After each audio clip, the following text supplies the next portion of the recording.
Hello, everyone. We are working out a couple of technical difficulties. I apologize, but this is the world that we live in right now. So Bobby is the cure of all technical things. So he's working on a glitch. So we're having a problem connecting our first presenter. So while he's working on that, I'll go ahead and do some housekeeping items. So welcome to the Classified Staff Workshop. We were really looking forward to having this once again in Columbia, but COVID had other plans for us. So luckily Zoom stepped in and we can all be together virtually. This event is backed by popular demand, and we are so thrilled to provide it to you guys. That all of these topics were suggested to us, so we hope that you find them valuable. And we can start off by having everyone type in their names and what school they're with. And we would love to hear from you. Maybe also your favorite song, something fun. And we are giving away 10 Amazon.com gift cards over the next 5 weeks. So all MCCA members in good standing are eligible, and entering to win is easy. You just need to log into your member profile and update all the attributes via the My Account tab on the main menu bar. And I see Michelle's here. Finally, yay. Sorry about that, Michele, but as you know, we have to like ebb and flow with technology. I apologize about that, but thank you so much for being here, and glad Bobby could get you on. We do want you guys to connect with us today using the hashtag MyMCCA. And I won't wait any longer. We'll go ahead and introduce our first speaker. I'm thrilled to have her with us, Michele Curry, a Treasury Management Officer at Commerce Bank. And with all these mergers, you're still Commerce Bank, correct? Yes, we're not going anywhere. Okay. I just want to keep up to date with all the banks. I feel like everything's changing. She will be speaking to us today about running a purposeful and timely meeting. And I have sat in many meetings with this amazing, multi-talented woman through something we're both involved in, Women's Network. And I was always so glad when she got to run the meeting because she is really good at it. So she was an obvious choice for me, the first person that popped in my head when this topic was suggested. So I will now hand it over to Michele. Thank you, Caitlin. Hi, everybody. I'm Michele Curry, and as she said, I'm a Treasury Management Officer at Commerce Bank out of Columbia, Missouri, as well as the chair of the Women's Network in Columbia, Missouri, which is a nearly 400 member organization, which is a division of the Chamber of Commerce. So I've got lots of experience running meetings, and I appreciate being invited to present today. So I've got some content to share with you all, and it's okay that I couldn't get into the Zoom because I've scheduled for an hour. I'm going to need 45 minutes. Let's be efficient. So if you have any questions, I encourage you to please put them in the chat as I go. I also have a section at the very end that will open it up for questions as well. There'll probably be lots of time to share our experiences with various meetings, tips and tricks that you have. And I'm sure somebody's monitoring the chat, and I will also as much as I can. So without further ado, I'm going to share my screen. Oh, I will have the host enable my screen sharing first. Sorry about that. We'll get on it. It's all good.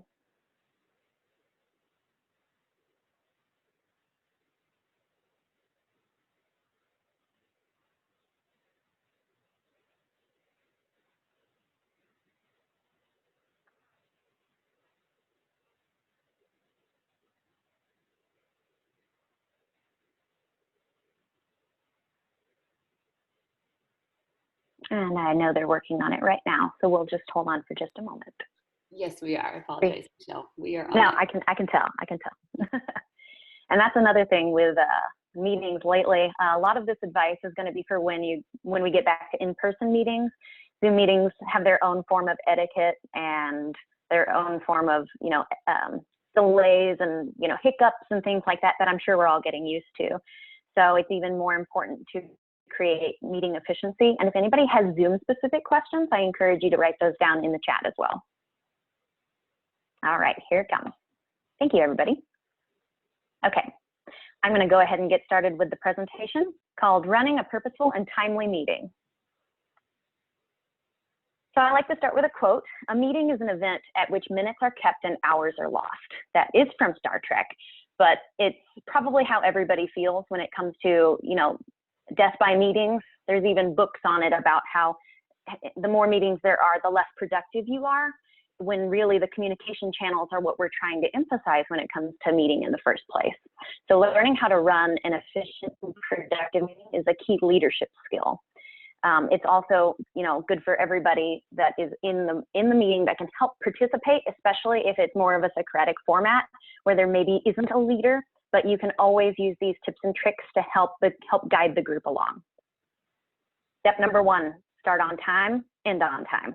But even better, end early. I often end my meetings early because if we don't have any more content to talk about or we've achieved the goal of the meeting, there's no sense in wasting everybody's time or continuing to sit there and either talk about the same subjects that you've already been talking about or just, you know, fraternizing, and when you could really just be getting back to work.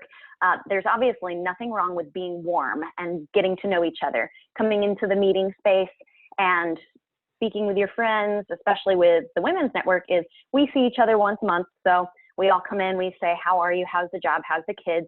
And I'm not saying that we aren't allowed to do that in meetings. Meetings don't have to be cold, but the most important factor, especially as the meeting leader, is that you must start on time. If those people like to use that time to catch up, they'll start arriving earlier or they'll stay later after the meeting to be able to get that bonding time, that socialization time that they're looking for, but don't let it be at the cost of the meeting. So make sure you always start your meetings on time. You'll be surprised how expectations are set. If they know that you're a leader that starts exactly at noon, they're going to be there either at noon, but more likely they're going to start showing up a little earlier, because once they walk in late a couple of times, they say, oh, this is how this is going to go. The meetings always start on time, and I know Michele's meetings always get out early because we get to business really fast. So it's about setting those expectations, sticking to them, and not being afraid to just keep going with the meeting until it's time to get it over with. Setting those expectations at the beginning. Why are we here? Said everybody ever. So meetings have to be purposeful. That's the main point of this step number 2. It's not only knowing what the purpose of the meeting is, but knowing what you want to achieve out of that meeting. What's our goal? Why are we here?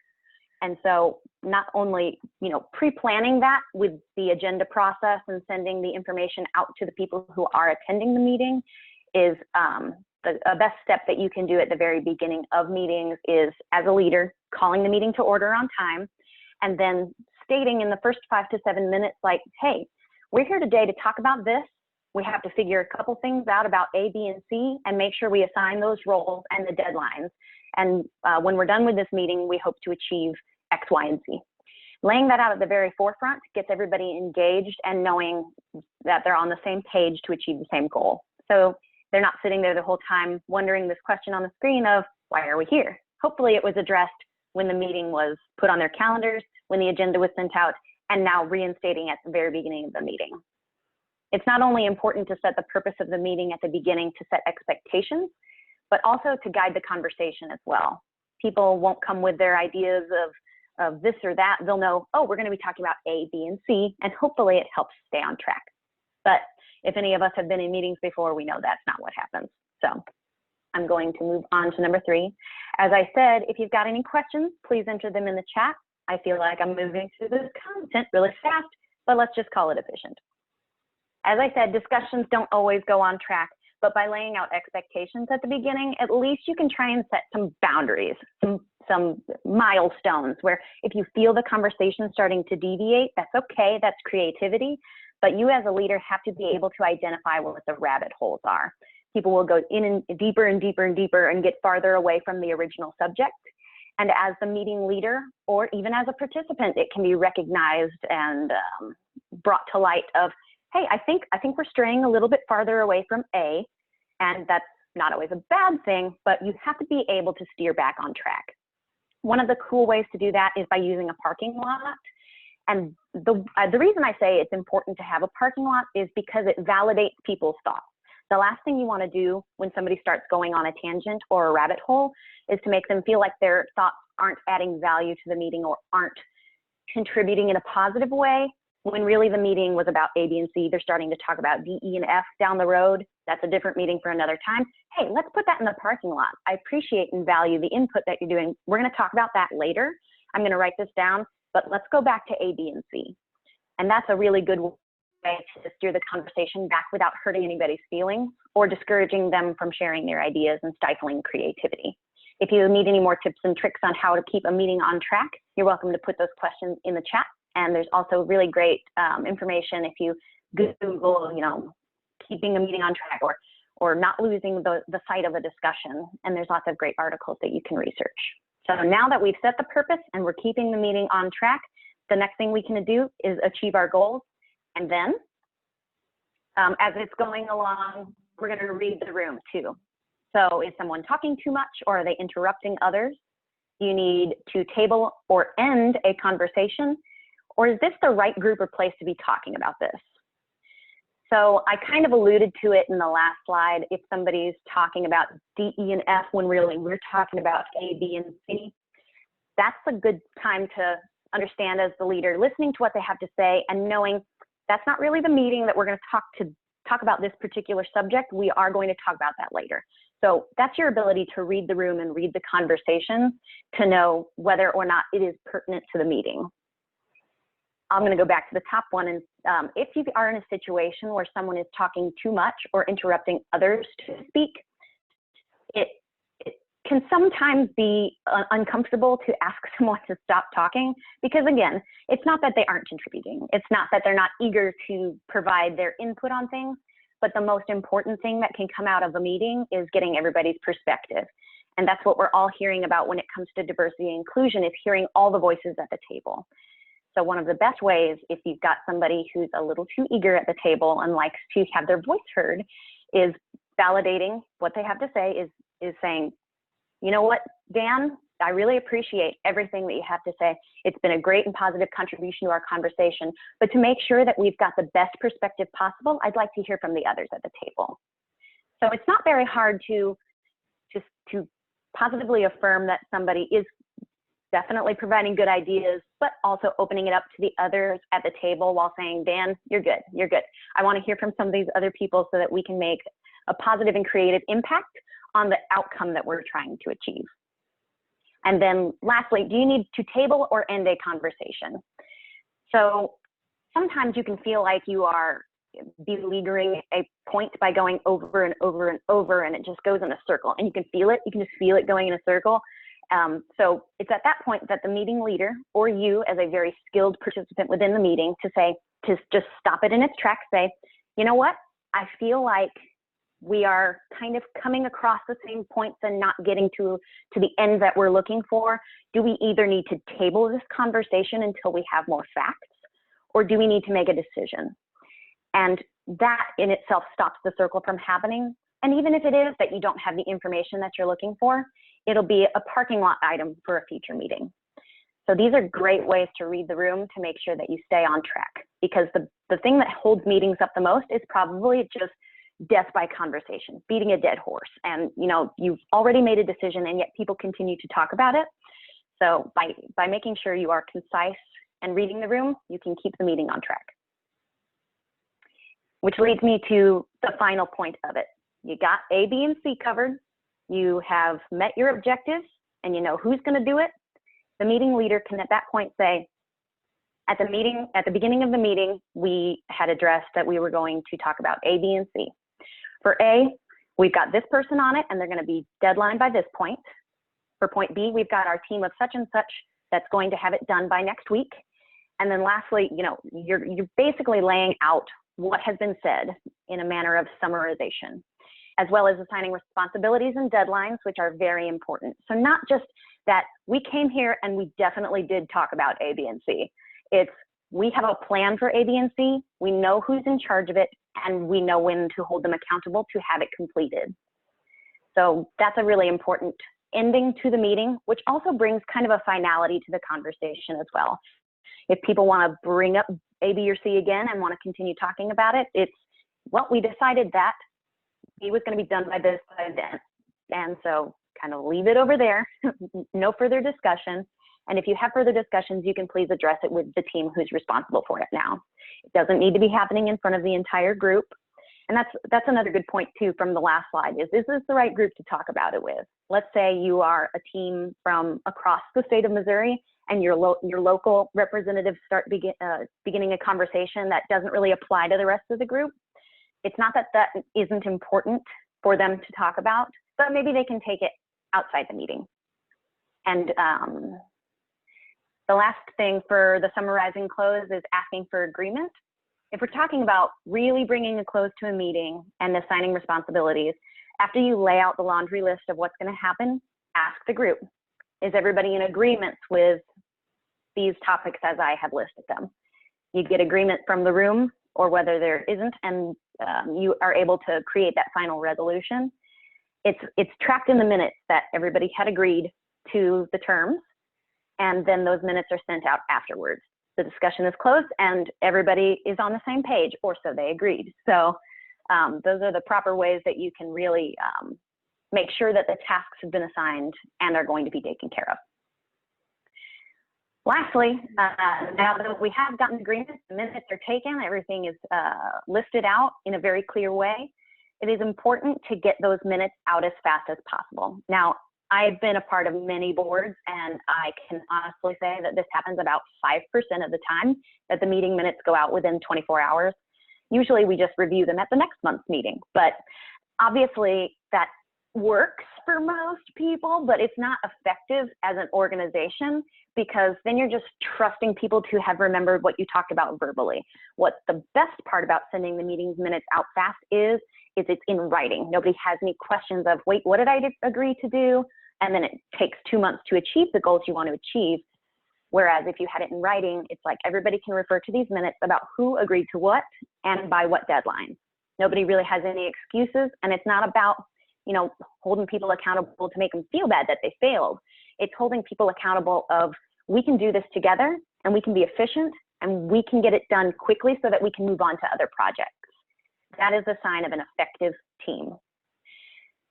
That honestly is the entirety of the content, because really once you get those main drivers in play, you're going to find your meetings just go really, really fast. And once people get into the swing of how your meetings go, there'll be less and less side talk, rabbit holes, all these things, because people are bred into the environments that they are accustomed to. And if you lay out this environment of productivity, clarity, conciseness, and close, then you've got yourself a very good meeting and a very good team. So at this time, I'd like to open the chat up for questions if anybody has anything specific. As I mentioned before, these are great for all meetings, may apply better in person than for Zoom, but you can always take these concepts as you can. I'd love to hear from you all if you have any questions, but even if you have some topics or tricks or anything that you've used that you find really works with your team, this is the time for you guys to share with each other. So I'll open it up. Do you see that? Let me see if I can. Well, what do you see your plan not working for Zoom meetings? Can you repeat the question as I try and look for the chat here? Yeah, what do you see of your plan not working for Zoom meetings? What do you see of your plan not working for Zoom meetings? It's a little harder to communicate in a round robin sort of fashion where everybody just kind of reads each other's body language to know who's going to speak next. The one thing that I find the hardest when you're trying to have a group discussion is, you know, knowing who's going to talk next. Because when you're in person, we go and we see it, or we can feel the person kind of near us. It almost takes a little bit more leadership to read the body language, because people aren't reading each other's body language. If they have, you know, good skills on Zoom, they will be looking into the camera, not looking at the pictures. And so the leader at that point can say, well, hold on, I think I saw that somebody was about to speak. Or you can call on people specifically in a way to make sure everybody has a chance to speak. But I would say that there's a bit of communication that's lost with Zoom that requires just a little bit of extra work. I have a question for you. Have you ever had to speak to someone after a meeting about, you know, maybe hogging the time, or maybe if they get kind of like aggressive in a meeting? Have you ever had to pull someone aside after a meeting to chat with them? I have, and that generally is the most polite way to do it, instead of shutting them down in front of the group, which has had to happen a few times, but it's, as I said, few and far between if we're all professionals. Taking them aside afterwards and never having it, you are talking too much. You need to share the floor. It's like, hey, you've got some really great ideas. Would you like to send that in an email? Or, you know, in these meetings, we really like to hear a lot of different voices, and I know you have a strong perspective. Can we go to coffee sometime? Like trying to really figure out their perspective, where they're coming from. And a lot of it has to do with their personality too, obviously, because they have no fear and just jumping right in. And at that point, as a leader, you could take it almost as a coaching session for that person, because they've got the energy that it takes, but they might be lacking some awareness of letting other people talk. And in the case that you are in the meeting where they're just kind of going on and on and on, or hopefully not getting aggressive, you can parking lot or say, these ideas that you have are awesome and are leading to great things. Can we meet after the meeting and discuss how we can make sure that I hear you completely? Thank you. Looks like a question is, do you recommend sending the meeting agenda in advance? Yes. That way the people know how to prepare for the meeting, what you're going to talk about, and if they have any questions that they can prepare in advance. And you talked about sending out the meeting notes. Do you have, you know, like a timeline that you use for sending out, like she said, the meeting, the agenda in advance, and then the notes afterwards? Do you have a timeline for those?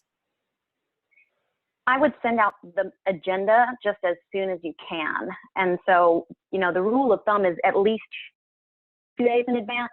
But if you've got this meeting scheduled with an agenda like drafted and finalized at the time that you send out the invitation, I would include it at the very beginning, because people like to know how the time is going to be spent and how much time is going to be spent in each category. It just helps set structure, whether you stick to it or not. And that's something that rigid people, I'm a little bit rigid myself. It's like, no, we had it scheduled from 2 to 2:15. It's like, you know, you can be flexible because you don't want your time box to ruin the creativity and the ideas and the productivity that's truly happening at the meeting. Countering that with, how do we balance all of these topics to make sure that we meet our objectives? And you said you recommend sending out the meeting notes right after the meeting? Within 24 hours, it is recommended. It's not always feasible, or depending on who your note taker is, if you have a secretary. But yes, just as soon as you can after the meeting, because then everybody's got it in writing, what was discussed and what was agreed to. It's especially valuable to those who are not in the meeting, so that they don't have to wait until the next meeting or the next month. Minutes are shared to really know what happened in the month before. And that way at the next meeting, you're not just spending 10, 15 minutes to let people read the minutes before approving them. Is kind of a pet peeve of mine, because if they were sent out in advance, hopefully everybody takes the time to read them, but a lot of people wait until they get to the meeting to know what the meeting's about and what happened at the last meeting. So it's not unheard of. It's actually very common. But if you want to really take your team to the next level, that's my advice. I would send out those minutes just as soon as you can after that meeting is over. That is good to know. I just realized I've been dropping the ball on that. So I will have to send out some meeting notes today, actually, with that. Yeah. And Erica had a good tip here. Yeah. We have a Google slide presentation that we use for our weekly staff meetings that I hide Easter egg memes in to make sure people are paying attention. They've come to love it and stay focused. That's a really good idea. That is cute. Yes, that's a great idea. I actually do have another question. I lead a lot of meetings, so as this topic was suggested, but I also am finding it very useful.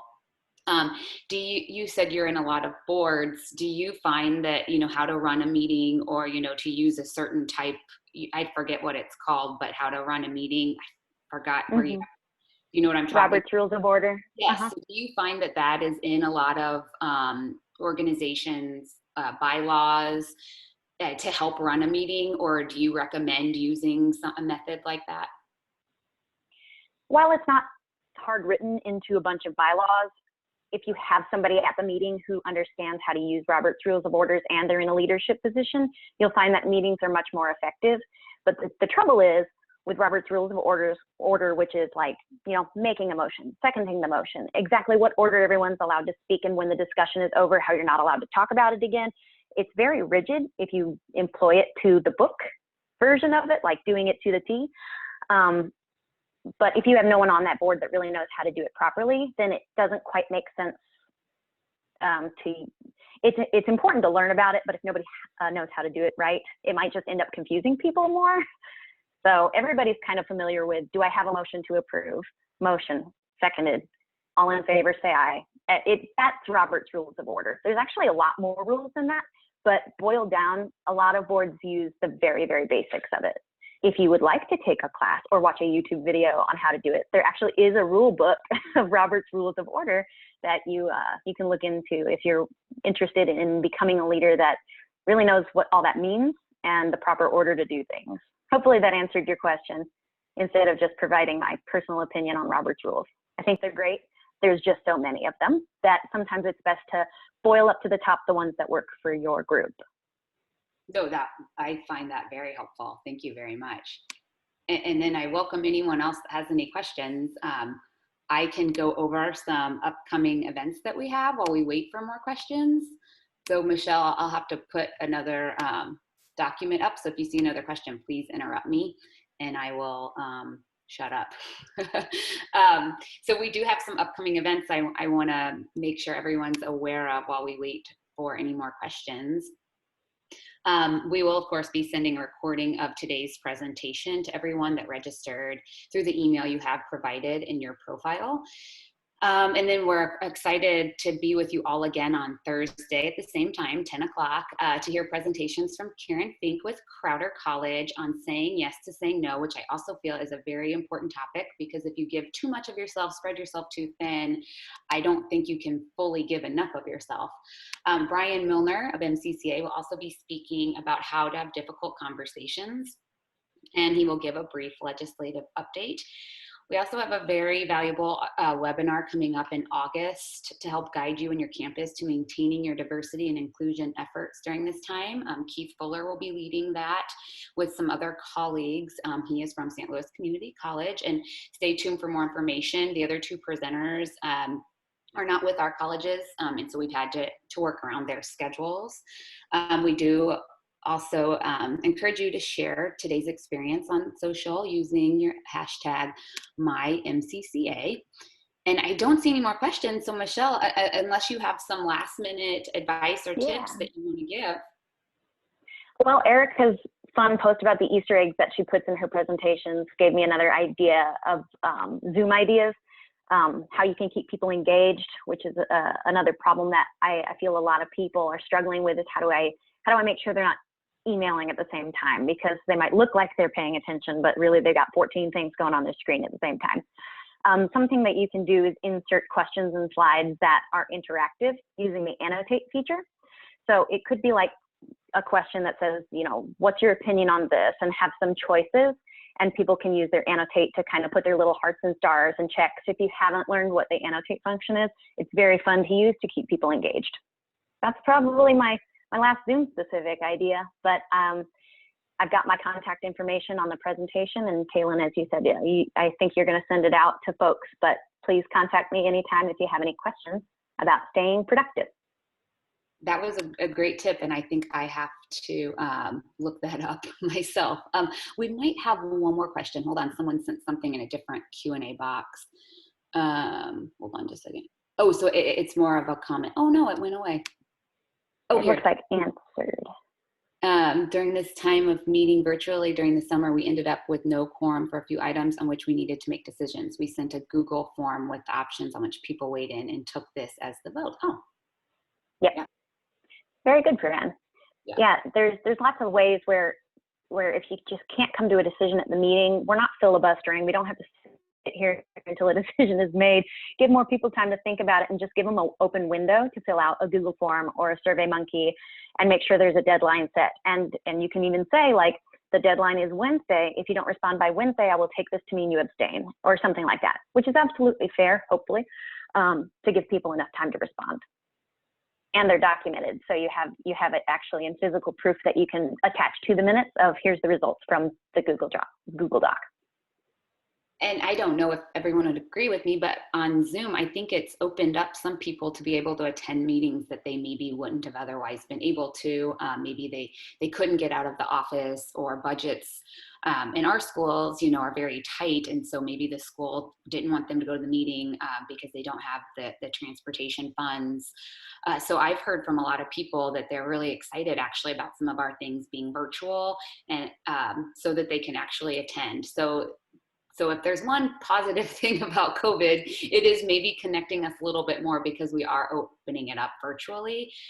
So we've really been looking at moving forward when we can meet in person again, should we be offering it virtually as well? So, it just opens up another window and opportunity for other people.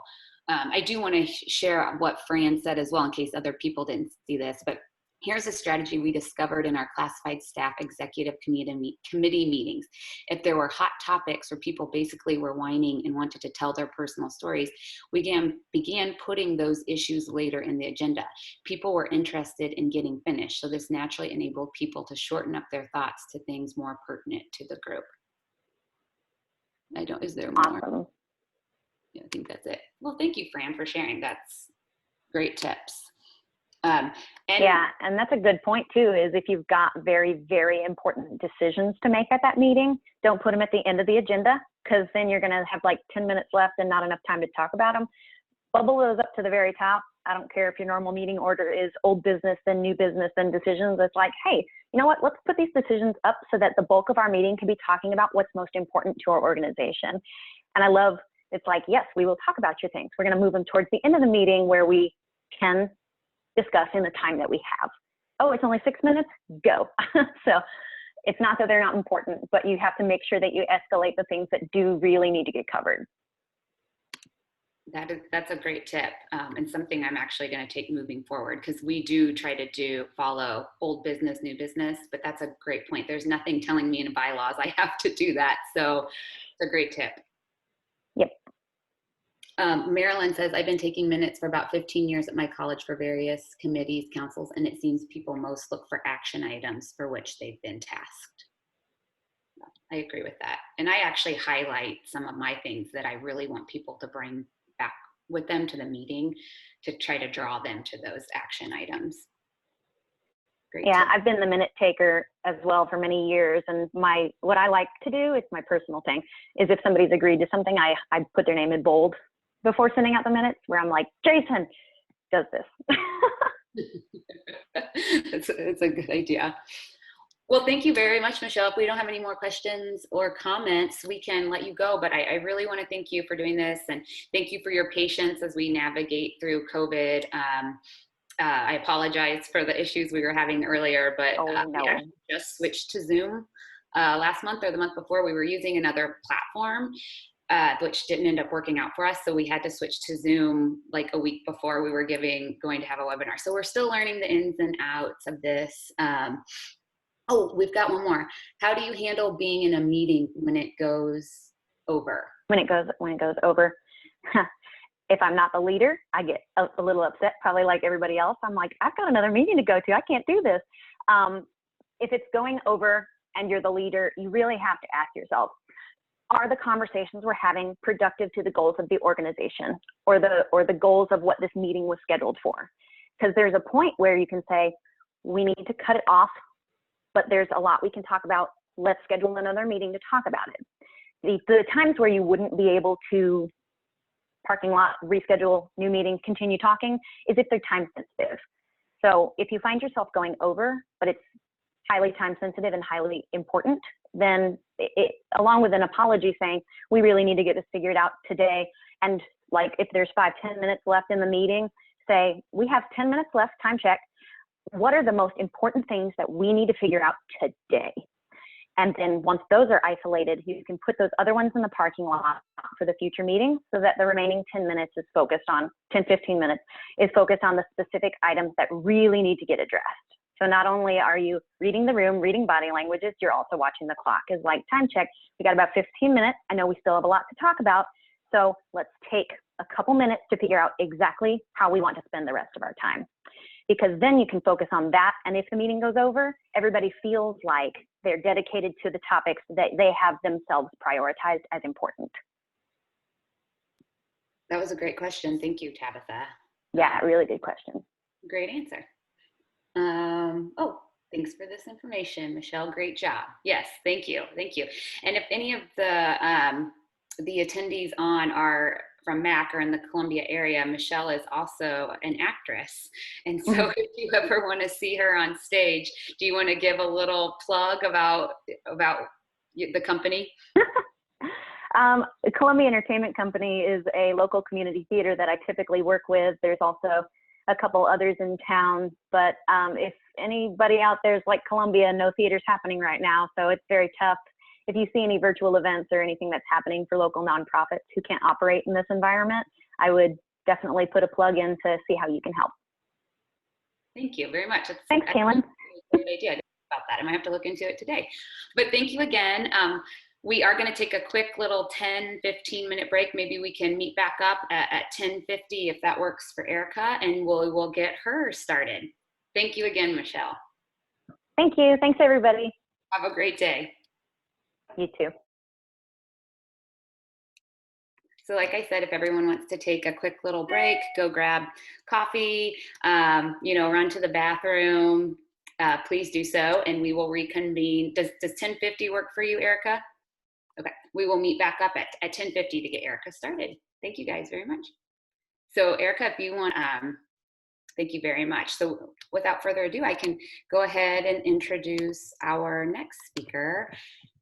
Erica Pefferman. She's the president of Columbia Marketing Group and Como Magazine, and she will be speaking about positive morale in the workplace. I have a very good friend who highly suggested Erica to speak on this because of the amazing job she's done in building a positive work environment at her own business. So I will now hand it over to Erica. Erica, thank you so much for being with us virtually.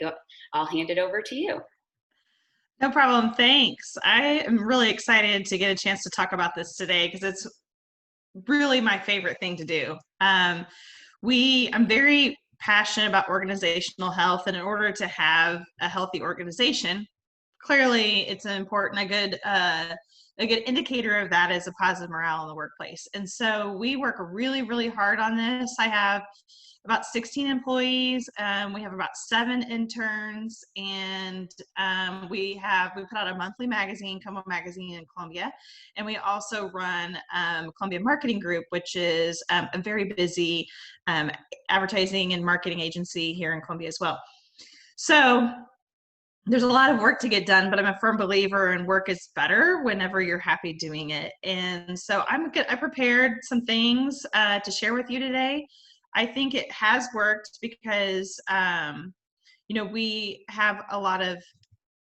we have staff that like to stay with us, and the transitions that we do with our staff are very purposeful and thought out. So even when somebody wants to leave, we've got things in place where we know a year, 2 years in advance of when those transitions are. And I think a lot of the stuff that we are going to talk about today are part of that. And then we also won, in 2017, we won Small Business of the Year, and I also won the Deb Benish Businesswoman of the Year award that year. And sometimes I hate to say that because I don't want to sound like I'm bragging, but it's the team. Our team was making such an impact that year, and our community recognized, just how much fun we were having and how much influence we were able to have within our community. It was all because of that. So it was a great time when we were able to share that. So I'm going to go ahead and share my slides with you, and then we are going to get going. Okay, so I'm also not a designer, and so these are not going to be gorgeous. The content is king on this one, and then also I just came up with this dumb name last night, so in 8 steps or less. Hopefully by the time you incorporate a few of these, you're able to really impact morale in your location. The other thing is, I know a lot of you, the problem is some people don't feel that they are in a position to be able to influence change as it relates to morale, but I just want to make sure that regardless of whether you are a leader, or somebody that has a position of authority, you have the ability to incorporate some of these things or influence some of these things in your way of thinking. The first thing that I'm going to talk about is whose job is it, which is that. A lot of people will say, it's somebody else's fault, I'm in a bad mood, or I don't like my work, or I blah, blah, blah, blah, blah. If you're a negative Nelly, or if you're looking at things in a negative way, it's your fault most of the time. And I would go so far as to say it's your fault all the time. And a lot of times it can be, you're in the wrong place. You're not focused. You haven't, you may not have good boundaries. You may not have, understand the people around you. You may not have enough empathy. The reason I think it's a good thing to always accept personal blame for this is because what else are you going to do? There's no way to exact change or to influence an environment unless you take it upon yourself. And so the very first thing you have to acknowledge is that it's your job. It's up to you. And I've had to leave an organization before because I became one of those people. And a lot of the things that we've built into our company are things that we've learned from places I was miserable at, or our employees were miserable at. So, but you can't accept it as something that's never going to change or can never get better. And so there's a lot of thinking that goes into trying to identify where the challenges are. And that's a very important place. Where are the hangups? Where, who are the loudest voices? What is it that's always getting on my nerves? If we can start looking at that and then digging underneath it and own your part of it, or at least start with asking questions of what is it that I can fix? What is it that I can influence? That's a first step down a path that will lead you to success. The second thing, this is probably what I would consider to be one of the most important rules that we have in our company. I based it off of Dave Ramsey's policy. If you read his book, EntreLeadership. In fact, if you listen to me talk at all, you're going to hear me mention like 12 books. I'm a very geeky when it comes to books. I love reading them, reading what has worked well for other people and incorporating that into our organization. This is one of the very most important things that we do. We have a no gossip policy, and it's a very easy to define because that's where the confusion comes in. The gray areas is it gossipy, or am I just trying to help, etc.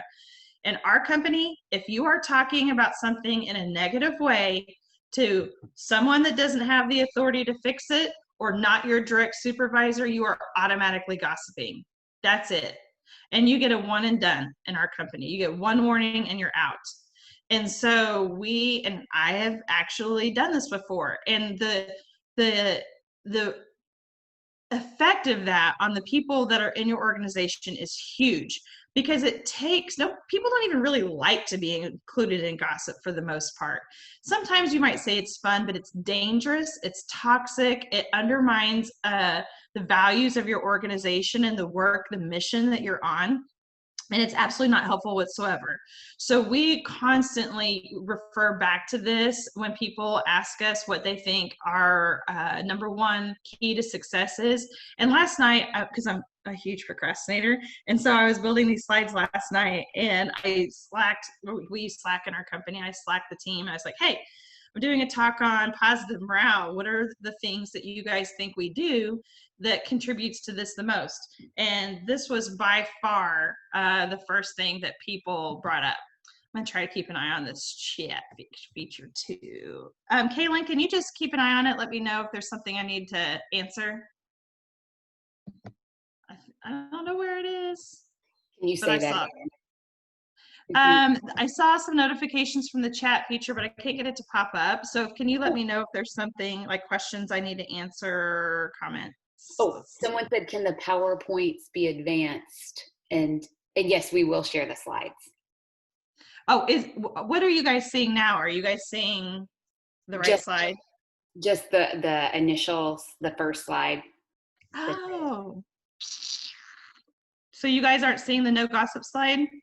No. Mm-hmm. Is there a way to Yep. Hold on a second. I don't know the correct word, but I got it. There you go. Yes. Got it. I got it. Okay. Thank you, Linda. Wonderful. Yes, Okay. great. So you missed my great, I gotta go back now because you guys missed that one. I mean, this is some amazing design work, guys. I worked real hard on these slides, so I want to make sure that everybody gets the chance to see you. Very sarcastic. Okay. And I would say sarcasm as your official office language probably goes a long way to a positive office morale too. So that was the first slide. Second slide was no gossip. Okay, so we're back to no gossip. Again, Dave Ramsey wrote about this in Entree Leadership. It's a book I highly recommend on positive culture and leadership. It is something that we have recognized that their biggest challenge was being able to define it. So we defined it, and we use it all the time. And when we interview people, we tell them right away that this is our policy and ask if they have any challenges with it or talk about any experiences they've had with gossip in their workforce and in their workplace in the past. And I'm just telling you, I'd never have problems with this. And people are surprised because my workforce is almost entirely women. And so we get asked all the time, how do you all women work together and it not be a cat fight or a gossip fest or a drama fest? And we do not have any problems. And I attribute all of it to this.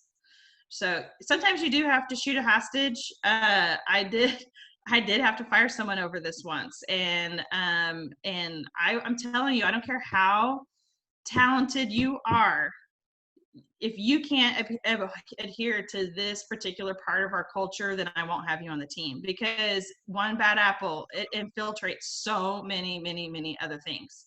So any questions about this? Okay. Let's see. Okay, weekly one-on-ones. This is again, one of these answers came from my team. I think it's really important to have a protected space with your supervisor where you go over your goals and the things that you've been tasked with. We treat one-on-ones in our weekly staff meeting as sacred time. And so we encourage everyone to be open and authentic. We use it as their particular space. They bring their agenda items to this meeting. Our two top values at Columbia, at our company, is authenticity and accountability. So we hold people super accountable for this time, not only showing up for it, but making it your own, having the conversations that you want to have during this time.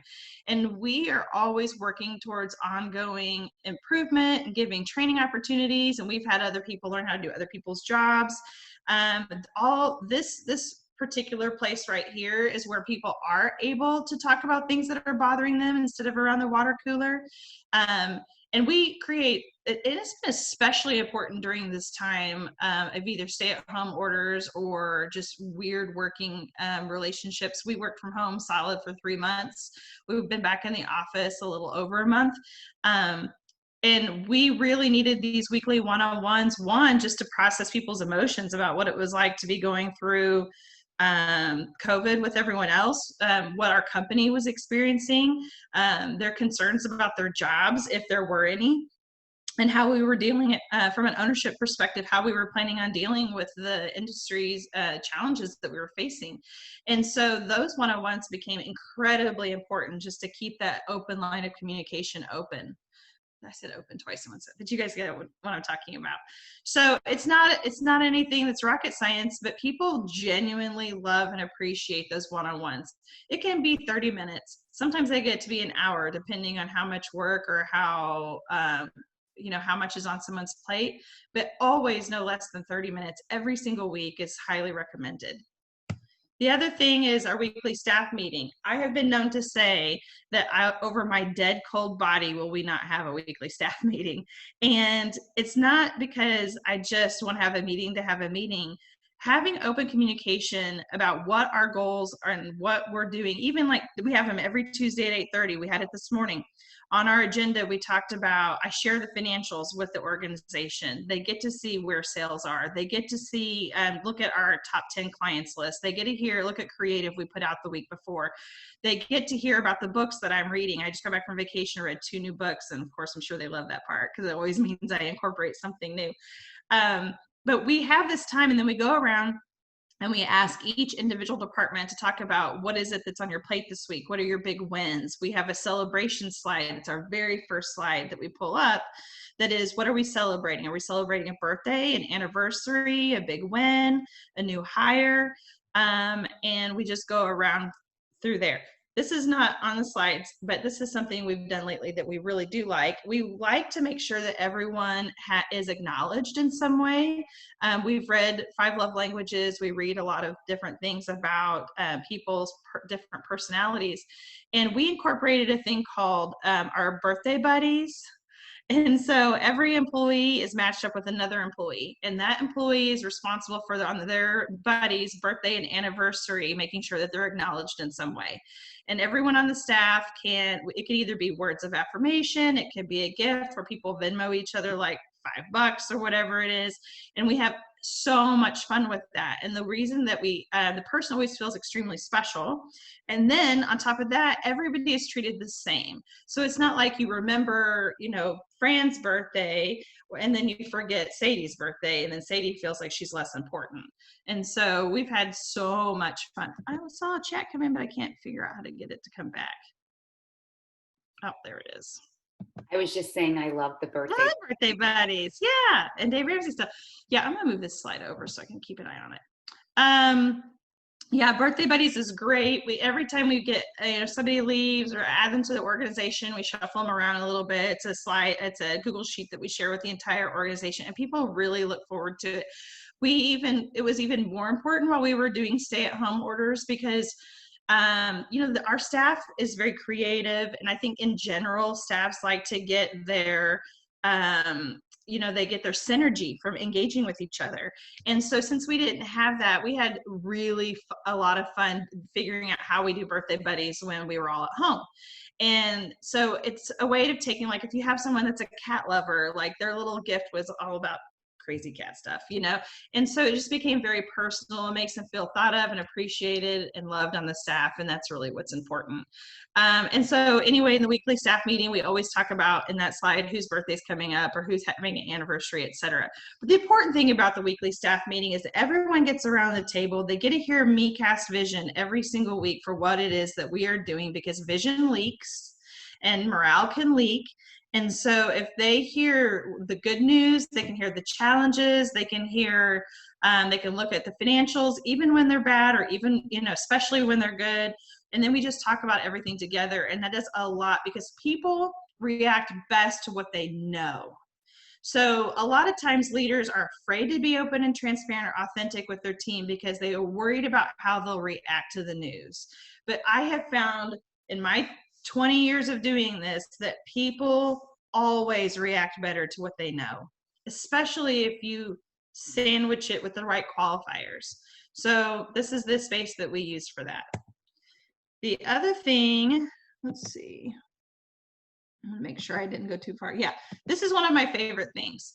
So let me make that small, because I bet you guys can't see it past all my stuff. Okay.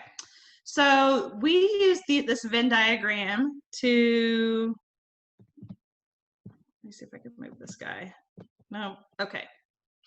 We use this Venn diagram to talk all the time about where your passion areas are. So I have had this conversation, I've given this talk 1,000 times, and I've had this conversation with every one of my employees. The best exercise for you to do is to draw this diagram, draw these 3 circles.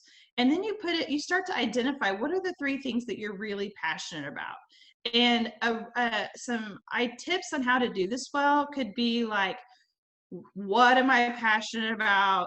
Who am I passionate, for whom, and, where?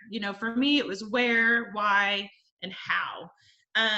So you can ask yourself these questions. And here's the thing, your first crack at this, you are always going to put, I love helping people and I want to make the world a better place. And you get these very vague, extremely vague answers for each one of these circles. Okay. So again, the goal is to put something in each one of these circles that you are extremely passionate about. And the real ultimate goal is to work where they most intersect. So I'll walk you through mine. I grew up in a small business. My grandparents owned a business, started in 1953. We've had 3 generations work in our family store. And my grandmother was my mentor. She was everything to me. So I watched her run our company that provided for our family. And I have always had an entrepreneurial spirit and appreciation for small business because of that. Super geeked out about small business. So that's one of my circles. This bottom circle is organizational health. I love creating happy places for people and creating safe places for people to be able to use their own skills and their own gifts and live out their own passions. I feel called to do that. I feel it's honestly my spiritual calling, I feel. And so for me to not have that listed would be taking out a huge part of my life. So I'm extremely passionate about organizational health. So it became another circle. And then the third circle was just Columbia. Like, I moved here in 2005. I've come from Joplin. It's a small area, I'm sure most of you are aware of. And it's just, I just never felt inspired by it. And when I moved to Columbia, I felt extremely inspired by the city. I felt inspired by the people here, the diversity here, the art, the music, the independent restaurants. Everything about Columbia became something that I was just really passionate about. And it grew over time. But Columbia is my home, and I love it here. I love the people here. I love my friends here. I get involved in the chamber. I get involved at a city level. I get involved in the political landscape, and that's what I'm passionate about. So if you'll notice where these circles intersect is the heart of where my business lies. So I have been blessed, and it's taken a journey. You know, it takes a lot of chapters in my life have led me to this point and given me the tools I needed to make this work.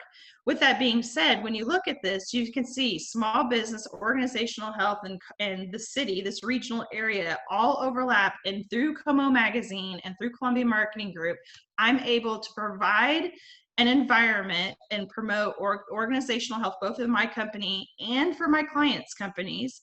We specialize in the Columbia market, and I am able to use my passion and my knowledge of small business for my clients. So I love seeing the light bulbs come on when people do this exercise. If I've mentored people, the first thing I do is have them write it down. I'm like, write the 3 things that you love the most. And if you need leading questions, it could be like, what are you passionate about? Who are you passionate about? How are you passionate about doing things? If you ask those, you will get to this question, to your answers. Again, never fails. It's always entirely too vague. It usually takes, I would say, if I'm mentoring someone, it takes 6 months for them to get real good answers on this. And if you have really good answers, the next thing is, are you in a place that's able to take advantage of it? And if you're not, what are you going to do about it? The real hard conversations come from people that are unhappy and potentially create part of the problem of a negative morale in the workplace. It's because they're not living that out, or they don't know it. And it's really, really important to know. So if anybody has any questions about that, let me know. I think this is a very important concept. And I know sometimes it might, with all the arrows and the circles and everything, it might get, maybe need some more explanation. So just let me know. The next thing is know others on your team. So we're very passionate about personality testing, and we do it. These are the 4, we've used a lot of different ones. Right now we're super into the Enneagram. We've been using it a lot. I love it. It's one of my favorites that we've used so far. The first one that we use is True Colors. So when we hire someone, we immediately have them do a True Colors test just to help us understand, like, are they a good fit for the job? Are they a good fit for the manager, or vice versa? Like, are just in general. And I don't always hire based on their answers. I'll hire people because I think they're a good fit for the company, but I might change out who their supervisor is based on the answers. And we use Strengths Finders too. So I put this on my resume. I put, I'm an ENFP in Myers-Briggs. I'm off the charts DNI on DISC. I'm a 3 on the Enneagram. I'm an orange-blue on True Colors. And the reason I put that on there, one, is it expresses to people, I don't really need to look for a job anymore unless I fire myself, which could happen. But when I'm sending it out, and I encourage other people to put it on theirs, so that if whoever's looking at your resume knows a couple of things right off the bat, they're going to know more about you, who you are as a person, by looking at that than most things you can put on your resume. The other thing is they're going to know you're self-aware. They're going to know that emotional health, emotional intelligence is important to you, more than likely. And at least you're more aware of it than maybe somebody else who hasn't put it on there. If I get a resume of someone that has taken these tests, understands the concepts, can discuss them with me, they go immediately to the top of my hiring pile, because it is so important to me that people understand, how are you motivated? How do you handle conflict? How are you best communicated with? How do you communicate best with other people? This, by hands down, this is why it's on the list, is one of the most important things that we have within our company. And if we're dealing with conflict or stress, or have to make a big decision, have to communicate it, the first thing I do if someone's like, I just can't figure out how to communicate with this person, I'm like, what is their Enneagram? What is their colors? And then they'll tell me, or I'll look it up and I'll be like, okay, what do we know about that? Here's what we know about that. This person is driven by data, et cetera, or they need context. They can't just have their one piece. They need to know the whole journey. Okay, let's paint the vision for the whole journey, and then they'll go off and be happy and do their one part. So everybody needs different things. And of the 16 people that I employ, it's shocking how very few are alike in that team. So we end up using this quite a bit. Any questions for this? Yeah, Miriam, I'm so glad that you think of that too. The Enneagram is really, really, really great, because it not only talks about, it really, I think, dives into a lot about your internal motivations and the things that you want, your goals, and how you best work with other people. So the interesting thing about the Enneagram is, if you look, there's a triad between the 3, 6, and the 9. Almost, and I don't know how we did this, almost 75% of my staff falls on that triad, which means we work really, really, really well together, especially when we're in a healthy place. And I have a couple of outliers over here in the 5 and the 7s, but for the most part, we're on that. And it's just interesting to see how people fall into these categories. Again, I would not advocate using these as a sole decision maker on hiring someone, or think personnel issues such as that. I would use it to augment what you know about them, what their skills are, and to really help communicate. It is definitely good for helping communicate. Okay, moving right along. Okay, this is one of my favorites. I have written this on napkins and car windows with lipstick and chalkboards and dry erase boards all over. Well, actually probably all over the country, but it definitely in Missouri. It's seen a lot of these. So I took this, I borrowed this concept from, it was actually a hermeneutics class I was taking one time. So the concept of this is if you have something to be true, okay, if you hold something to be true, or the issue remains untouched. So if you look at this diagram, I wish I could point to you guys and you could see all this, but the top line is being, if there is an issue or a situation happening and there is no correction to it whatsoever, what is true down at 10% will also be true at 70%. Okay. So we talk about things all the time in our company. We developed a common vocabulary. So all these things that I'm talking to you about today, all of the personality testing, the no gossip policy, all of that stuff creates this common vocabulary. The common vocabulary helps people understand where you are and what it is that you're talking about and what level of importance to put on things. So we give permission. In fact, we task people with being responsible for bringing issues to the surface when it's a 10% problem. As you can see from my diagram, when you're at 10%, the consequences are really small. There might not even be recognized consequences. You might not even feel a bump in the road. But here's the point where your spidey sense should be going off saying there's something not great about this. There's a red flag. There's something that's not congruent with our culture. This client's getting a little squirrely. Whatever it is it's super important to bring it up early, because we can always deal with the consequences at a 10. 10 is like, I may spend 30 seconds talking about something at a 10% level, and we've moved past it. We have 710% problems in a day. No big deal. When we're at a 30% problem, we have a bigger deal now. We might have ruffled feathers. We have feelings. We have reviewing, there might be some review of some contracts. There's a lot of different things that happen at 30%, but as you can see, it's significantly more of a consequence. And again, to be true, at 70%. So these are issues that are not dealt with. The consequences continue to grow as it relates to the time that's gone by before you address them. If we get to a 70% problem, I'm more than likely firing someone, or they're getting serious lecture. I'm probably lecturing at 30, but 70%, like we are. Hold on a second. I know this is improper, but I gotta let my dog in because he's digging in my plants.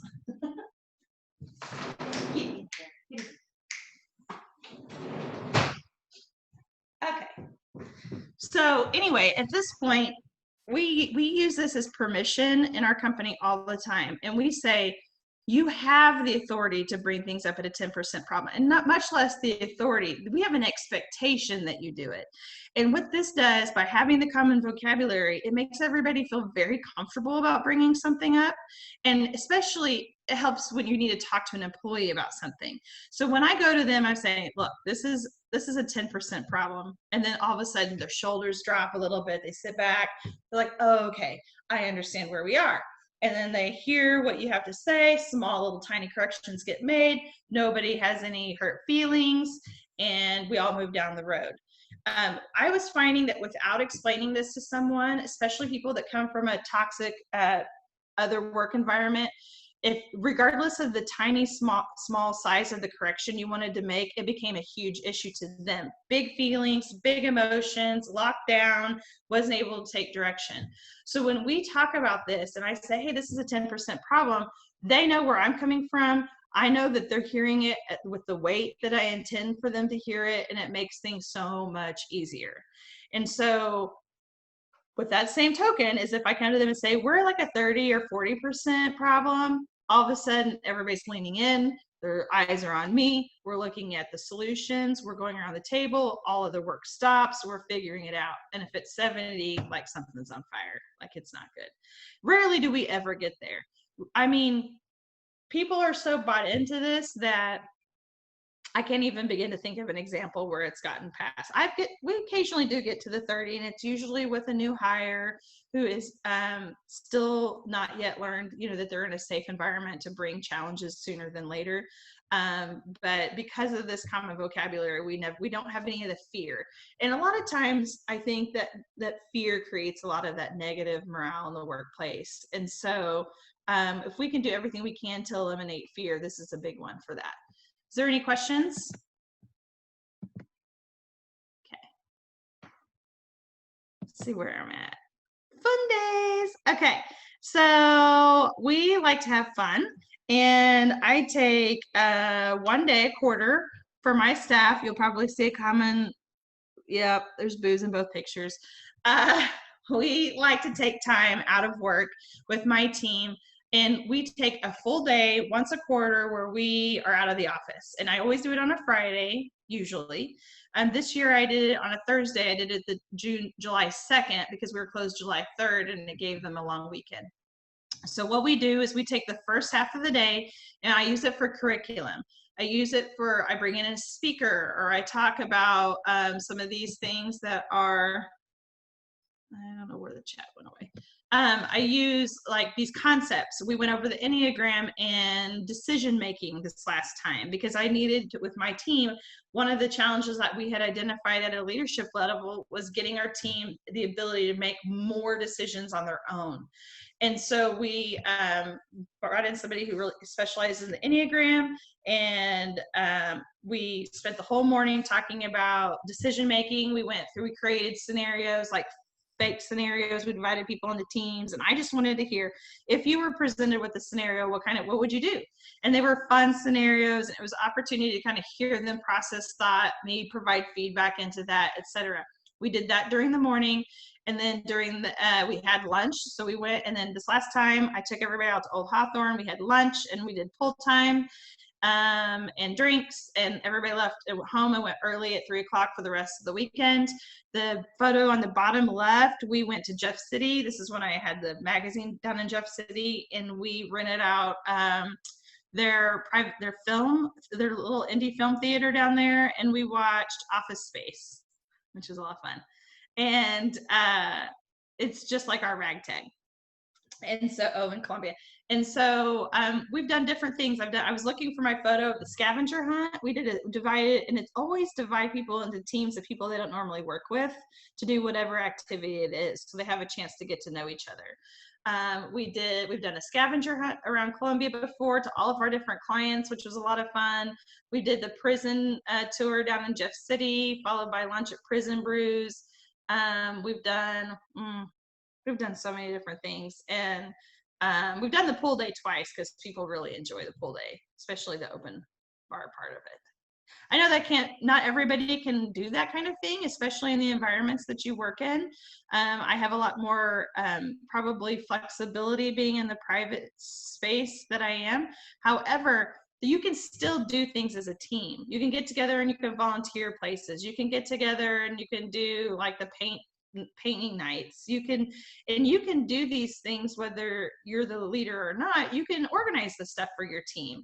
Don't leave anybody out. Have everybody pitch in $5. Whatever it is that you need to do. You can go on hikes together. There's all kinds of things, but there's magic that happens within your group outside of work, and it's where the synergy is really tightened up and glued together. And I think if you're doing, some of you may be thinking like, I don't want to be with my coworkers after work. I really don't like them. Well, or I don't have fun at work, or some of those other things. If you're doing these other things that we talked about, it creates an environment in which you do like the people you work with and you do want to hang out with them afterwards. They may not become your best friends of all time, but you see them as creative, fun individuals that have value rather than just the idiot by the copier, that drives you crazy. And so I would really encourage you to include as many fun ideas as you can into that. Let's see. I know I saw the chat had something. I just want to miss somebody, but I can't find it now. So, oh, there we go. Fun days, yay! I want to read this other one real quick. Thank you, Fran, about the 10%. Oh, it was about the 10%. Yeah, the 10% thing, man. When you get that in. And if you can really figure out how to incorporate that, and again, it has to be something that you guys talk about and it's a common vocabulary, it's a total game changer for everybody. And I'm just so grateful that I was able, one day I was just sitting around thinking about that concept because I was trying to figure out how to make it okay to give feedback without people getting all twisty about it. And because sometimes you want to correct the path, but you don't want it to be like the end of the world for people. You just want them to correct the path. Like, let's not make this a big deal. And so this concept was one, is like, I think we can use that. It was a lot of fun. Okay, so that is actually my last slide. Just to review, we've got our fun days. Who doesn't like fun? We've got the 10% problem. So, and I know I've shared the link to these slides and also shared permission so that anybody can access it and view it. You guys are welcome to use it, take it, email me, ask me questions. I've got a book list where most of the stuff, I promise you this, there isn't a single thing on this slideshow that I made up myself. These are all things that I've learned from somebody else and just implemented them really well. And so you guys can do the same thing. Strengths Finder, like personality profiles, do this one, spend some time here for yourself, your team, life-changing, staff meetings, one-on-ones, no gossip policy, make it your problem to fix. So that's what I got.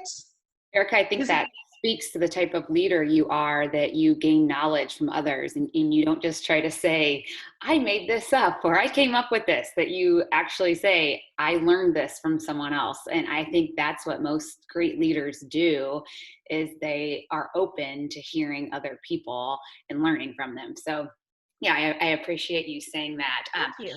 I also did one, I love like any kind of strengths finder type, assessment. I think Mm-hmm. that's so great. But I also, you learn so much about yourself and you learn so much about other people. So when you were saying having the fun days and you should really participate, that maybe I should I should probably show myself.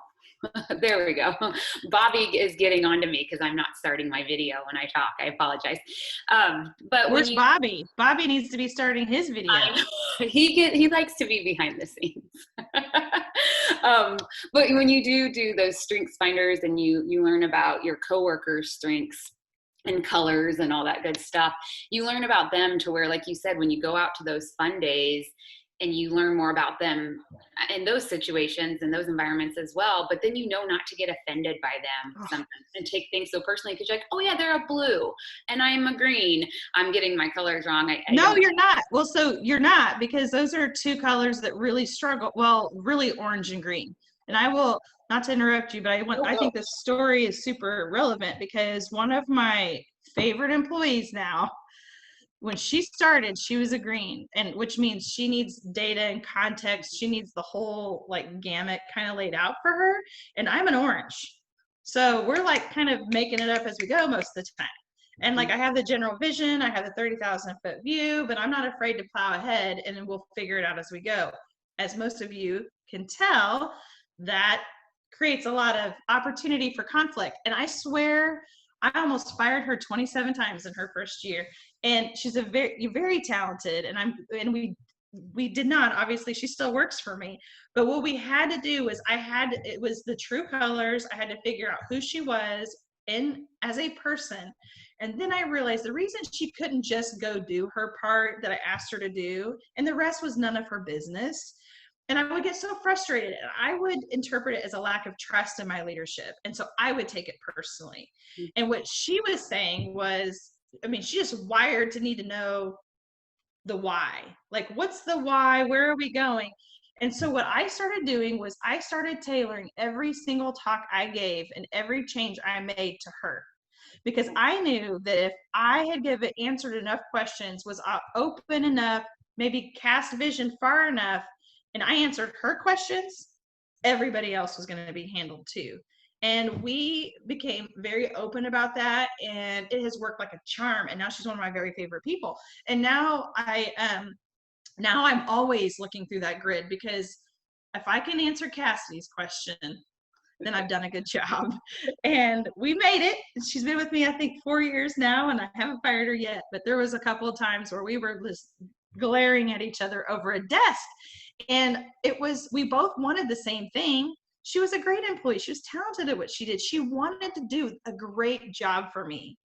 And what I was missing was what she needed to feel comfortable going forward with that. Now, we've had some very open conversations about how it makes me feel too. But as the leader, it's my job to make sure she has what she needs first. And then I have it communicated, hey, when you question me all the time about stuff, I totally take that as a lack of trust in me. And then she had never even thought about that. And so we've both progressed on that journey. But without true colors, I promise I would have fired her in the first 6 months, and it would have been a bad deal. Right. And through those assessments, you learn about yourself too. Oh, I'm just taking this personally, when actually they're just asking me a question. But then you learn about them too. Like, oh, they're asking that question. And I think, again, that's what a great leader does, is you learn that about those people. And you don't have to be a boss or a supervisor to be a great leader. You can learn these things about your coworkers. 100%. And then you can adapt to them, and then you're not as stressed out. They're not as stressed out. And I just think that's what good leaders do. Well, and it goes back to, like, I had to use it on me too, because I knew my hook. My hooks from all of that stuff. You put all of those personality profiles, and you know that if I'm feeling not trusted, that's going to be my biggest hook. And so if I know that about myself, because I've done all these things, it makes it easier to kind of as Michele said earlier, put it in the parking lot a little bit. Right. Like, I'm getting triggered by this. I understand it. I feel it. I'm going to set that aside. I'm going to acknowledge it and set it aside, and let's look at the real problem. And so, Robin, you had asked if you can use this at larger institutions. I absolutely think you can. So obviously it's ideal, you know, if like the CEO or president can do it at a top down. That's really, really difficult to pull off. But what you can do is you can do it within your team. You can do it within your department. You can start with it. If you have a team of like 30 people, do it there. If you have a department of 200 people, but you're able to influence introducing concepts and curriculum, you can totally do it there. And it does work without the rest of the company knowing what's going on. And more than likely what will happen is they'll see it, they'll experience the shift, and then they'll want to apply it elsewhere too. And it takes a hot minute. Okay. So when you're introducing these concepts, you can't be like, I just gave you the PowerPoint presentation yesterday. Why don't you have it? You know, it's like constant reinforcement, using that common vocabulary. That's why I said I've written that 10% thing on our whiteboard so many times. And now, like, the new people that start, they're like, oh, this is really cool. And everybody else could do it for me, you know, and that's where you want to get. You want to get to the point where everybody is just part of your culture. And it takes a while. I would say when I came on board at the Business Times and started it, it took me 2 years before I felt like we were totally on board with this stuff. Not to say that you don't see big improvements early and faster. It depends on where your organization was. My organization was a train wreck when I in 2013, and so and then I fired somebody over the gossip, and people get your attention. You get your attention real quick when you start actually doing what you say you're going to do. So, Robin, I definitely think you can do that. Thank you, Kelly. Very kind of you. Generational issues. Oh my God, Fran, we could have a whole seminar just on that.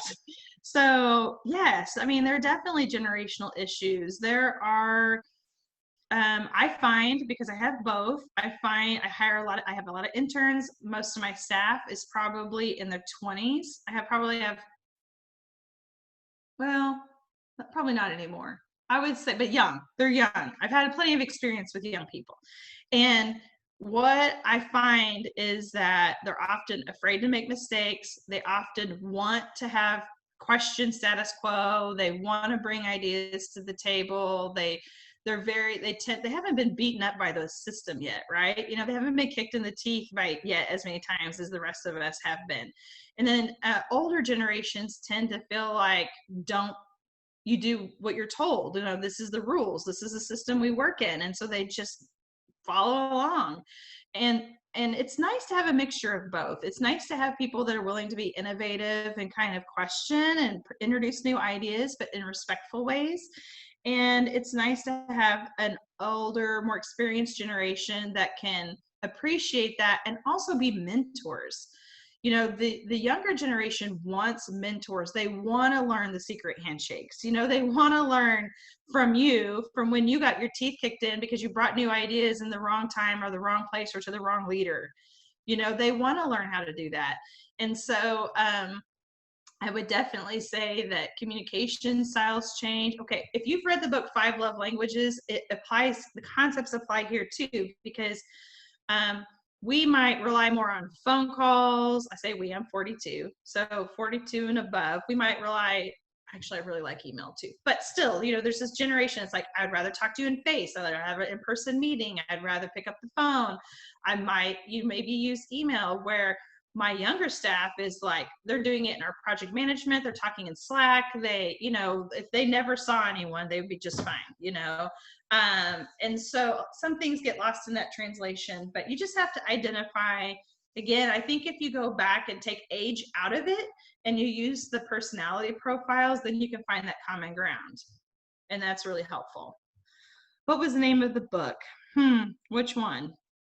The book that I think that I referenced most was EntreLeadership by Dave Ramsey. That's where the No Gossip Policy came from. It's a great book on leadership. One of my favorite books that I give all my clients is called The Advantage by Patrick Lencioni. And the subtitle is Why Organizational Health Matters More Than Anything Else, or something to that effect. It's fantastic.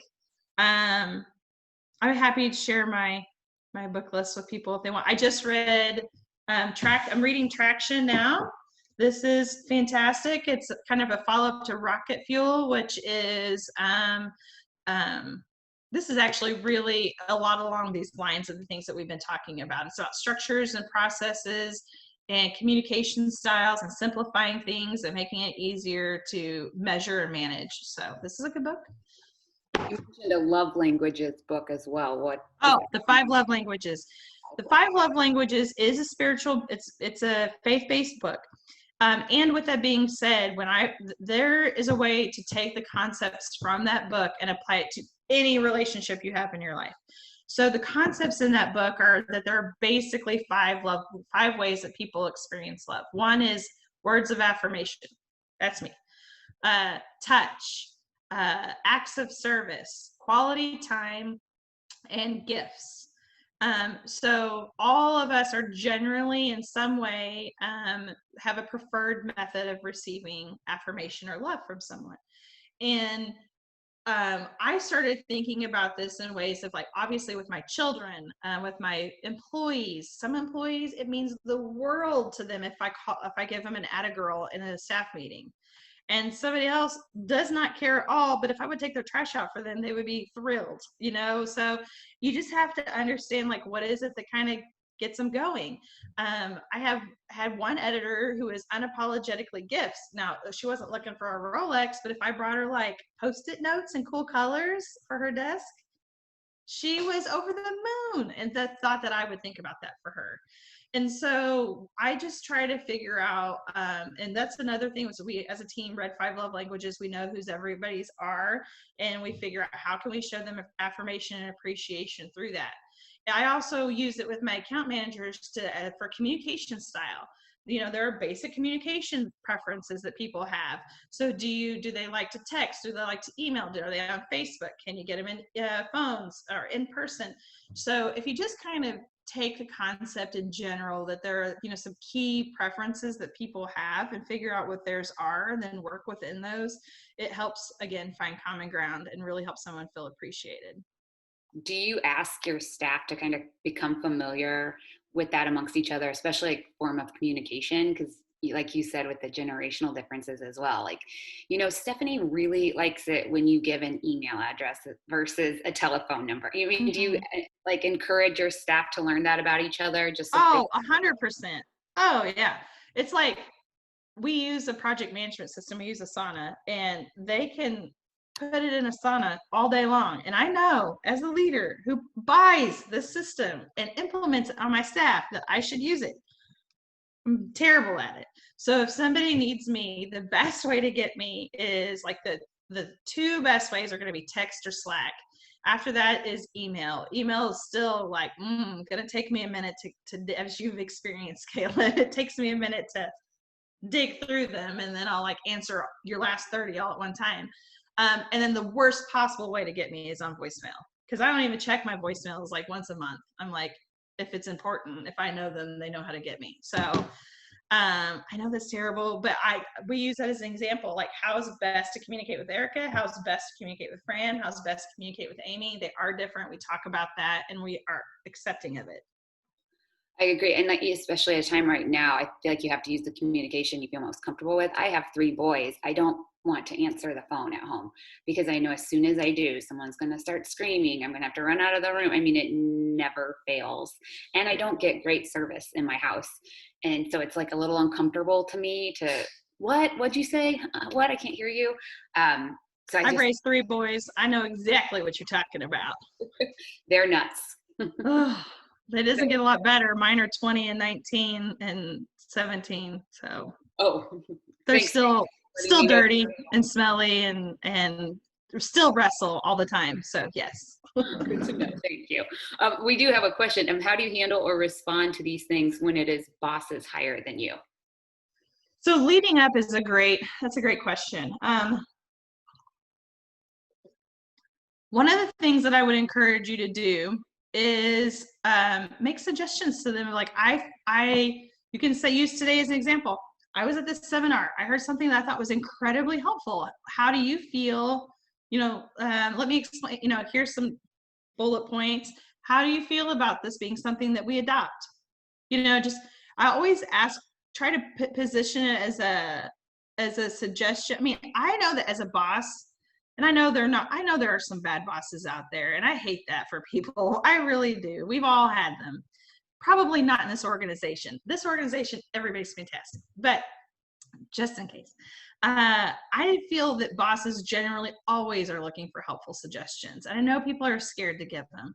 And I think it's about how you couch it and why you want to do it. And if you are coming to the table, who is this, Tabitha? If you're coming to the table, Tabitha's like, I am sick to death of Kaylin doing this, and I think we should implement the 10% rule so I can smash her every time, earlier instead of later, blah, blah, blah. Not that you would do that, Tabitha. But the point is that you have to say, I feel like, one of the challenges that we run up against is X. I have read a book recently, or I saw something, or I read something, or I saw a speaker talk about this, and I think it could be something that's super helpful to incorporate. Do you mind letting me fill you in more about this? And just, so you've got to say, here's the problem. This is a solution that I think could be helpful. How do you feel about learning more? And then be okay hearing no, hearing that they don't have time, and just being okay continuing to bring it up. I think it always helps whenever you make it about the mission.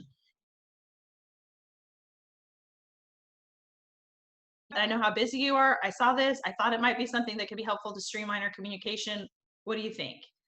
Tie it back to your mission and tie it back to a challenge you're experiencing and as a solution for it. And I think you'll have a lot more success than failure. I love it when people bring ideas to me. If they bring me a book they like, a software they like, if they bring me a way to tweak our current plan, I'm open to that. I like hearing that. And hopefully the boss would be grateful to that, to you, Tabitha, and your employee that wanted to improve the workplace and make it a better place to work. Who doesn't want that? I'm telling you, the people that bring solutions, even if it's not a solution I want to take, even if it's like, no, that's not on vision, but I'm always looking at that person going, look how invested they were. They cared enough to bring me an idea, bring me a solution. It may not have been something we went forward with, but now that employee has raised themselves in my eyes as someone who stands apart from the rest, even if we didn't take their suggestion this time, but the next time we might.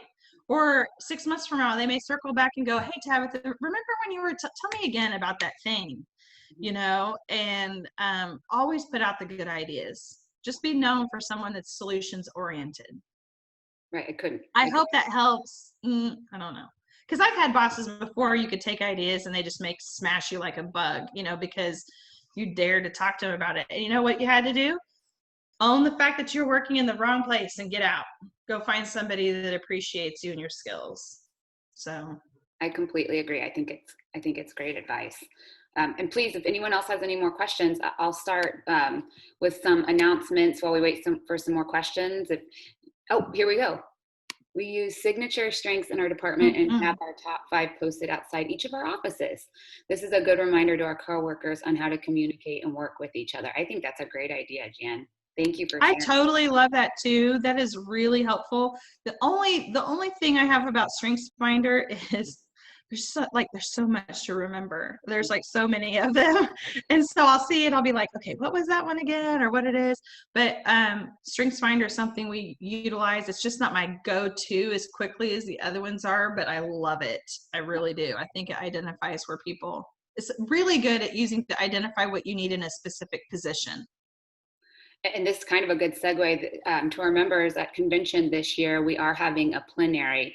And so we're giving you the option to do a StrengthsFinder assessment leading up to convention, and it's only going to be around $10 to $12. We're still working on cost.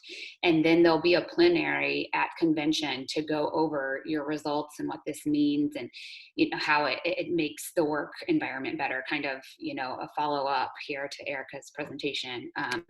Oh, and how do I see all the questions in chats? I'm just seeing some. Obviously, I'm not great at Zoom. Well, there should be a little. Well, some of them are just putting them to the panelists, and some are doing panelists and attendees. So some of them are just not going to be. Okay. Yeah. So if you do type something in, if you can use the drop-down box and use all panelists and attendees, or all panelists, then everyone can see them. But Caitlin, we should be able to save the chat, and you could send it out as a transcript if somebody really wanted to. I just did. I just saved the chat. So hopefully, I've never done that before. Thanks, Erica. Light bulb moment right there. You're welcome. And that on the other two webinars. So great idea. Thank you. So while we wait, if there's any more questions, please feel free to type them in. But I will go over a couple things. I do, of course, want to thank Erica and Michele once again. Thank you guys so much. Attendees, you don't even know how much back and forth there was with trying to present this. It's really hard to plan an event right now. I will just say that.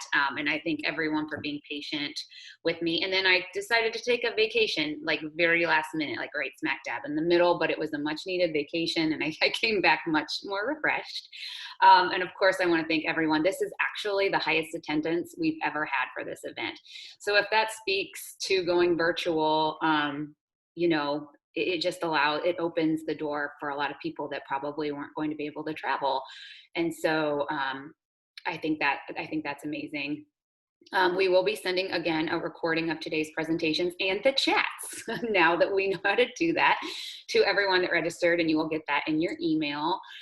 And again, we want to see you on Thursday, where we'll have Karen Fink with Carter College talking about saying yes to saying no, and Brian Milner speaking about how to have difficult conversations. So Tabitha, maybe he can touch on how to talk with your boss about presenting things like that. That Brian guy, he's a little shady. You have to watch him. He's one of our 20 under 40 here in Columbia, and he did a keynote for us not too long ago. It was hilarious. He did it a year and a half ago, I think. Yeah, sometimes you have to pause for a second to get his humor, because it's so dry, but then once you get it, you're like, oh my gosh, that was really funny. And you get it 20 minutes later. But it actually really is funny. And he'll also give a brief legislative update. There have been some things, people have questions about with some of the cuts in education, and so he will explain that, and some upcoming elections. He'll talk about what's coming up on the ballot that might affect the colleges. And so we do also have a webinar in August. Keith Fuller will lead that discussion to help guide you and your campus to maintaining your diversity and inclusion efforts during this time. So we're still trying to lock down a date for that. So stay tuned for more information about that webinar. And you can share today's experience on on social using the hashtag MyMCCA. I don't think anyone else had any questions. So with that, we can let everyone go. We hope to see you on Thursday. Erica, if you'd like to join us on Thursday as well, you're more than welcome. We can send you the link. My boss is very approachable. Very approachable, but just wanted to see your point of view. No, yes, of course, we wouldn't think anything otherwise. That was actually a really great question. It just can be hard to talk to your superior about things. Well, it is really, that's one of the things I get all the time, is because people make assumptions that this is easy to do because I'm the boss and I own the company, right? But I firmly believe that everyone can lead from the position that they're in. You can influence your culture from where you sit. It could become what defines you in your career, and you just don't even know it yet. And so I feel like everyone should feel empowered to do it, regardless. If you work in a wonderful environment, great. If you work in a toxic environment, you can learn from it, you can influence it, you can move on. But everyone, regardless of what your title is or what authority you've been officially given, you can influence your culture. And so I love that question. I love talking and convincing people, you don't have to feel powerless just because you're not an exec. Right. Exactly. And a good leader will make you feel powerful in whatever position you're in. So yeah, completely agree. Well, I want to thank everyone again for being with us today. Thank you again, Erica, so much. And sorry for our technical issues we had at the top of the webinar. Hopefully, thank you everyone for being patient with us. And yes, thank you, Brittany. Hi there, Brittany. How are you? So everyone have a great day, and hopefully we see everyone on Thursday. Bye. Thanks for having me. No, thank you. Thank you.